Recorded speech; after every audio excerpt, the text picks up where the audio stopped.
যে নাটক আমাদের সমাজের কথা বলবে, আমাদের জীবনের কথা বলবে, আমাদের পরিবার ব্যবস্থা এবং আমাদের অনুভূতির গল্প বলবে। সিলভার সাদিয়া একটি মাইক্রো ড্রামা সিরিজ। প্রতিটি পর্ব 3 মিনিটে এবং এভাবে 3 মিনিট করে 15টি পর্ব।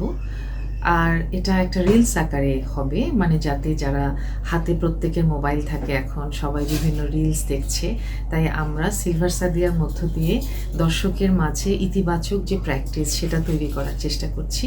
এবং এই মাইক্রো ড্রামা সিরিজটি নির্মাণ করেছেন মিরাজ হোসেন, রান আউট, মায়ের দোয়া এবং সিনেমাওয়ালা, এই 3টি প্রোডাকশন একই সাথে যুক্ত হয়ে এই প্রোডাকশনটি করেছে। আমাদের কন্টেম্পোরারি যেই সামাজিক বাস্তবতা, আমাদের ছেলেমেয়েরা, এখনকার যেই যুব সমাজ, তরুণ সমাজ, তারা সবসময় গেমস খেলছে, ইউটিউবে বিভিন্ন চ্যানেল করছে, রিলস বের করছে এবং গেমস খেলেও যে অনেকে তাদের নিজেদের ক্যারিয়ার তৈরি করছে, যদি সেটার ইতিবাচক ইমপ্লিমেন্টেশন হয় তাহলে সেটা সম্ভব। আমরা এই সিলভার সাদিয়ার মাধ্যমে সেটা দেখানো হয়েছে। সত্যি বলতে কি যে আমরা তো আসলে একটা অসুস্থ প্র্যাকটিসের দিকে চলে যাচ্ছি, ভাইরাল হতে গিয়ে আমরা আমাদের সমাজে অনেক ভাইরাস ঢুকিয়ে দিচ্ছি।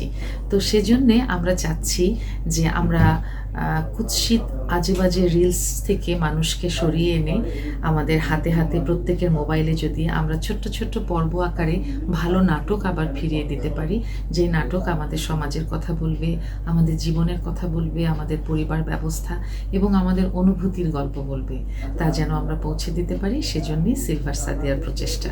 আমার ঈদ উল ফিতরে রিলিজ হলো রায়হান রাফি পরিচালিত প্রেসার কুকার। ঈদ উল আজহায় আমার নতুন ছবি আসছে অনিক বিশ্বাসের পরিচালনায়, শিরোনাম। এরপরে আরও একটি ছবি যেটা আমি কমপ্লিট করে রেখেছি, অভিনয় শেষ, আমাদের পোস্ট প্রোডাকশনের কাজ অলমোস্ট শেষ, রায়হান রাফির আন্ধার। এছাড়াও আরও বেশ কিছু সিনেমায় এর মধ্যে কথা চলছে, যে কাজটি আমাকে স্যাটিসফ্যাকশন দেবে শিল্পী হিসেবে। আমার যখন মনে হবে যে হ্যাঁ, এই চরিত্রটি আমার জন্য আমার উপযুক্ত, তাহলে নিশ্চয়ই করব। আমি মূলত অভিনয় শিল্পী। আমার বড় বোন গান গাইতেন, আর আমি খুব ছোটোবেলা থেকে 4 বছর বয়স থেকে নাচ শিখতাম।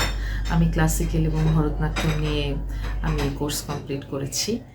গানটা আসলে একটা পর্যায়ে মনে হলো যে আমার যেই গানগুলো গাইতে ভালো লাগে, যেই কথাগুলো আমার মনে হয় যে হারিয়ে যাওয়া কিছু গান, কিছু কথা আমার দর্শক যারা আমাকে ভালোবাসেন তাদের কাছে পৌঁছে দিতে ইচ্ছে করে, তখনই আমি একটু করে গাই। আমার এই মুহূর্তে একটা গান খুব মনে পড়ছে, সেটাই শোনাই। আমার স্বপন কিনতে পারে এমন আমি রে কই, আমার জল ছবিতে রং মেলাবে এমন আবির কই, আমার স্বপন কিনতে পারে এমন আমি রে কই, আমার জল ছবিতে রং মেলাবে এমন আবির কই, আমার স্বপন। সত্যি তাই, আমরা যারা শিল্পী, যত অসুস্থ প্রতিযোগিতা আমাদের চারপাশে থাকুক না কেন, আমাদের সত্যিকারের শিল্পীদের স্বপ্ন কিনবার মতো আমির আসলে কিন্তু কেউ নেই।